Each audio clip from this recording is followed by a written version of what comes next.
¿Alguna vez sientes que dejas las obligaciones para más adelante y procrastinas? Pues hay un símbolo que puede explicarlo: la sirena. ¿Te has preguntado por qué la sirena tiene la parte de arriba humana y la parte de abajo de pez y no a la inversa? Si te fijas, la sirena no es una excepción, sino que así sucede con la mayoría de los seres mitológicos híbridos, por ejemplo, el centauro o la esfinge. Tienen la parte de arriba humana y la parte de abajo animal. Eso sucede porque simbólicamente la parte superior es más próxima a cosas nobles. Y por lo tanto, la parte superior del cuerpo es superior, no solamente en cuanto a distribución espacial, sino también en cuanto a distribución simbólica. Por lo cual, en la sirena, la cabeza, la parte mental, conserva sus funciones humanas, en vez de estar animalizadas. Y no está de más mencionar que las sirenas en la Grecia antigua eran monstruos con cabeza humana pero cuerpo de ave. No fue hasta más adelante que la conceptualizaron con la parte de abajo de pez. El medio por el que nos expandimos los seres humanos es el terrestre, y por lo tanto sobre el que tenemos mayor control.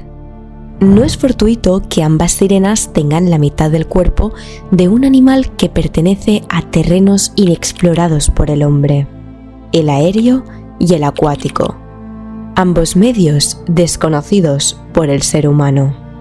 Ello podría simbolizar que esos monstruos feminizados pertenecen a lugares donde el ser humano siente que no tiene control. Y ahora vamos a analizar cuáles son los medios en los que se encuentra esa sirena. ¿Qué simboliza el aire? La primera sirena tiene la mitad del cuerpo de ave, por lo cual va por el aire. Simboliza lo inalcanzable, lo elevado, lo que el hombre antiguo no domina. Y precisamente las sirenas, mitad mujer, mitad aves, son antiguas, cuando el hombre no había construido aviones ni se movía por el cielo. Y esa falta de control representada no es fortuita, ya que tiene mucha más relación con el significado de la sirena de lo que parece. Pero eso lo exploraremos más adelante. En cambio, el medio de las sirenas más modernas es el acuático. Podría estar relacionado con el simbolismo de ese territorio. Así que analicémoslo. ¿Qué simboliza el mar? El mar representa el inconsciente. Hay muchas criaturas desconocidas en el mar y apenas llega la luz más allá de unos metros. Lo que representa lo desconocido, lo que no podemos ver y por lo tanto, lo inconsciente. El mar está lleno de vida, pero no podemos acceder a ella. Representa lo inexplorado, lo profundo y lo emocional. El mar puede ser sereno y tranquilo, o bien tormentoso y violento. Y no podemos controlar los movimientos de las olas, igual que las emociones de alta intensidad. Las sirenas, por lo tanto, se conectan con aquello emocional. ¿Y a que no sabes una de las cosas a las que más teme el hombre? Y hablo de hombre en masculino, ya que culturalmente y a lo largo de la historia, ellos tienen mucho menos explorado ese terreno. Y por ende, les da más miedo y lo perciben como más incontrolable. Y sí, no hablo en este caso ni del terreno aéreo ni del terreno acuático, sino del terreno emocional. Es decir, las emociones. Y las sirenas juegan con eso, con el deseo emocional del hombre, que es tan intenso cuanto más lo haya reprimido, y que tiene muchísima fuerza, tanta que puede llegar a seducirlo y dejar de lado todos sus objetivos racionales. Y de eso van las sirenas, que con su canto, y fijaos que cantan, no hablan, porque para hablar hay que razonar y por lo tanto ser racional, pero para cantar hay que emocionar y por lo tanto ser emocional. Las sirenas cantan y seducen con el canto, atraen a los hombres. La parte emocional atrae a los hombres y los atrapa, viéndose imposibilitados a gestionar ese deseo precisamente por ser demasiado intenso. ¿Y por qué es tan intenso? Porque es un círculo vicioso. Si el hombre no reprimiera su deseo y lo dejara salir, lo podría gestionar, le daría una salida y por lo tanto no lo tendría acumulado. Y no sería tan intenso cuando apareciera, porque no saldría todo de golpe. Es como si estuvieras tapando un agujero de una manguera con un dedo. Cuanto más tiempo aprietas impidiendo la salida del agua, más agua está acumulada en el interior del tubo y por lo tanto más presión ejerce esta y mayor será su fuerza e intensidad al salir. Hasta que al final, ¡pum!, cuando la resistencia que ejerce tu dedo no es suficiente, el agua sale disparada. Si hubieras dejado que saliera poco a poco a su ritmo, no se hubiera acumulado tanta agua que no ejercería tanta presión. Lo mismo pasa con las emociones, que cuanto más las reprimimos, más intensas se vuelven y con más fuerza salen. Muchas veces las personas tendemos a proyectar. Si algo nos hace mal, culpamos a ese algo en vez de hacernos responsables de lo que nos ha provocado ese dolor y esa frustración y de la forma en la que podríamos haberlo gestionado. Es decir, la fantasía de la sirena es una forma de poner afuera y echar la culpa a una mala gestión interior. Es la sirena la que me seduce, no soy yo, que no sé gestionar mi deseo.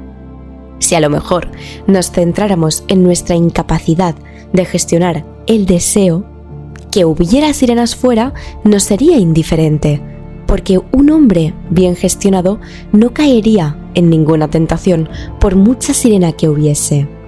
Culpar al entorno son formas de no tomar responsabilidad, y el problema es que donde no tienes responsabilidad, no tienes control. Por eso mismo el miedo a las sirenas es el miedo a la pérdida de control. Y por eso las dos figuras exteriores son mitad pez o mitad ave, de territorios de los que no tenemos ningún control. Y es curioso analizar que cuando empezamos a explorar el mar, los temores de la pérdida de control se trasladan al agua, encarnándose en la sirena, una criatura antes alada que ahora se transforma en marina. Y ahora vamos un poco más allá. La sirena atrae a los hombres que tienen objetivos racionales, por ejemplo viajes, deberes, etc. Y los atraen con su canto emocional y seductor.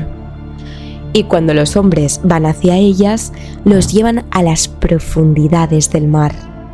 Eso tiene dos lecturas. Una, la mortal, que se ahogan, pero la otra, transformadora y de integración. Al llevarlos al fondo del mar, están intentando que vean aquello profundo, aquello de lo que no tenían consciencia, y las sirenas hacen que el hombre entre en contacto con el agua y con lo emocional. El problema es que el hombre no es capaz de aguantar ese medio por mucho tiempo. Si permanece demasiado tiempo en el agua, se ahoga. Y cuanto más profundo, más peligroso.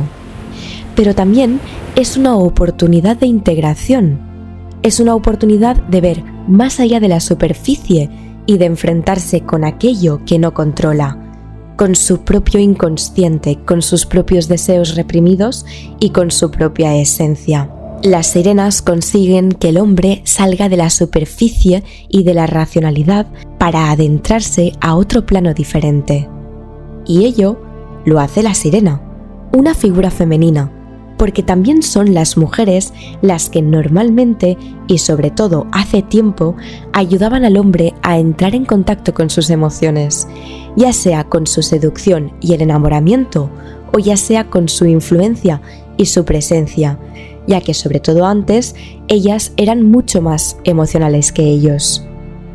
Por lo tanto, una sirena también puede simbolizar la forma en la que una mujer puede ayudar a un hombre a transformarse y a entrar en contacto con aspectos propios que le son más femeninos, desde el punto de vista cultural y social, como son por ejemplo las emociones y la profundidad.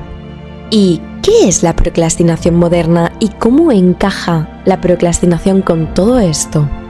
La procrastinación, en el fondo, es otra forma de representar un deseo, algo que nos atrae, que nos seduce y que nos despista de nuestros objetivos. Por lo tanto, la procrastinación, o las cosas que te hacen procrastinar, más bien, podrían ser simbólicamente similares a sirenas. Son voces que si escuchas te convencen, aunque no lo hagan a través de argumentos racionales, porque racionalmente sabes que deberías estudiar o que deberías estar trabajando o haciendo las tareas domésticas o burocráticas.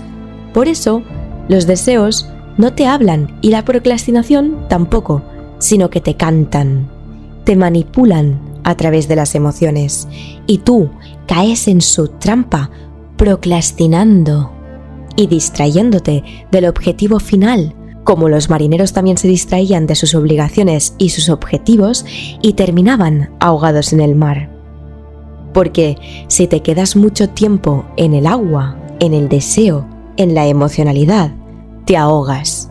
Pero si no te das la oportunidad de entrar dentro del agua y admirar sus profundidades, estas no estarán bajo tu control. El equilibrio es la clave. Y es interesante también matizar que la sirena ha ido cambiando a lo largo de la historia. ¿Y sabes quién tiene muchísima influencia en ello? Te dejo un segundo para pensar. Es una sirena en diminutivo. Y de dibujos animados. Exacto, la sirenita. La sirenita es la responsable de introyectar el deseo, es decir, introducirlo dentro de la propia persona. Antes, la sirena era donde los hombres proyectaban sus deseos, pero en el caso de la sirenita, ella emana deseo. El deseo nace de su interior.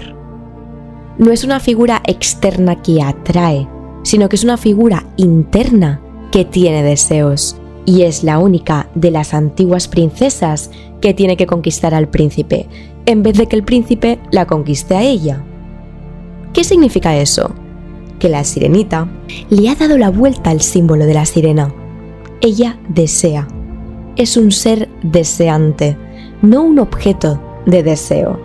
Y desea al príncipe, y desea subir a la superficie, y desea convertirse en humana.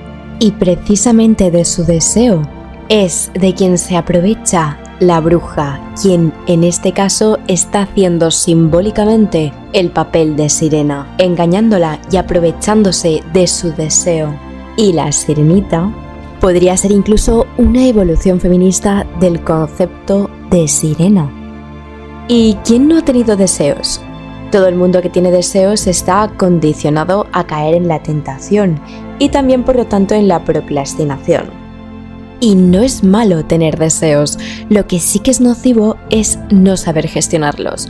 Así que si sueles procrastinar y dejar pendientes muchas tareas que luego se te acumulan, o siempre vas al último momento, o simplemente quieres mejorar tu procrastinación, te dejo por aquí un vídeo en el que te explico cuáles podrían ser los motivos ocultos detrás de tu procrastinación. Y no, normalmente no es pereza. Y te enseño técnicas prácticas para poder gestionarla mejor. Así que si te apetece, puedes ir a verlo.